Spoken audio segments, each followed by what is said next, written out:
औरत को बस छींक आई और बच्चा पैदा हो गया, लेकिन बच्चे का आकार मुट्ठी से बड़ा भी नहीं था। डॉक्टरों ने पिता से साफ कह दिया ये रात नहीं काट पाएगा, मगर सबको चौंकाते हुए वो बच्चा जी उठा। 12 साल तक जिंदा रहा, लेकिन उसकी लंबाई कभी नहीं बढ़ी। आंखों से भी बहुत कमजोर था। शहर में सब उसे माउस कहकर चिढ़ाते, क्लासमेट उसे खिलौना समझकर खेलते, टीचर भी ताने कसते, लेकिन वो कभी जवाब नहीं देता, बस चुपचाप सहता रहता। उसका एक ही सच्चा दोस्त था जो वो हमेशा उसके साथ रहता, यहाँ तक कि अपनी साइकिल पर उसके लिए छोटी सीट बना ली थी ताकि उसे झील तक ले जाकर तैरना सिखा सके। लेकिन एक दिन जब लड़के ने पहली बार बेसबॉल खेला, गेंद ऊंची उड़कर सीधा जो कि माँ के सिर पर लगी। वो वहीं गिर गई और उनकी मौत हो गई। ये हादसा देखकर लड़का रोता हुआ समुद्र किनारे भाग गया। जो कि माँ के अंतिम संस्कार पर लड़का एक कोने में छिपकर उसे देखता रहा। मन कर रहा था कि जाकर उसे हिम्मत दूं और दिल हल्का कर दूं, मगर हिम्मत नहीं हुई। उसने चुपचाप उसके दरवाजे पर एक पेपर बैग छोड़ दिया जिसमें उसकी सबसे प्यारी बेसबॉल कार्ड्स थे। ये उसकी माफी थी। कुछ दिनों बाद जो ने भी उसके दरवाजे पर एक पैकेट छोड़ा। उसमें एक सुरक्षित संगीत यंत्र रखा था। ये उसकी दोस्ती और माफी की निशानी थी। अब लड़का हिम्मत जुटाकर जो कि माँ की कब्र पर गया और प्रार्थना की कि फरिश्ते उनकी आत्मा को स्वर्ग तक पहुंचा दें। दोनों फिर से जुदा न होने वाले दोस्त बन गए, लेकिन किस्मत का खेल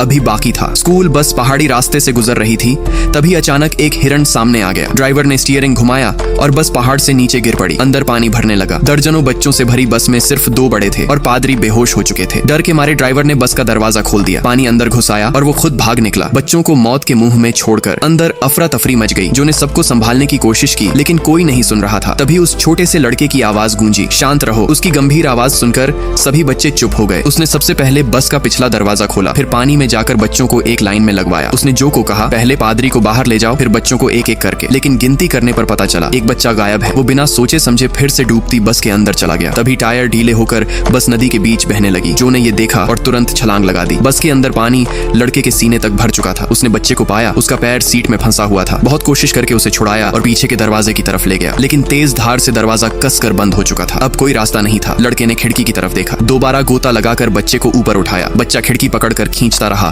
बहुत देर बाद वो खुली। उसकी चीखें सुनकर जो ने उसे बाहर खींच लिया, लेकिन उसी पल डूबती बस ने लड़के को दबा दिया। जो उसका नाम पुकारता बार बार गोता लगाता रहा। किस्मत ने आखिरी बार साथ दिया और वो उसे बाहर खींच लाया। सारे बच्चे किनारे तक पहुंच गए। सब बच गए, मगर वो छोटा लड़का जो सबकी जान बन गया था, खुद हमेशा के लिए चला गया। दोस्तों, क्या आप सच्चे दोस्त को अपनी जिंदगी में पाना चाहोगे? प्लीज कमेंट में जरूर बताना।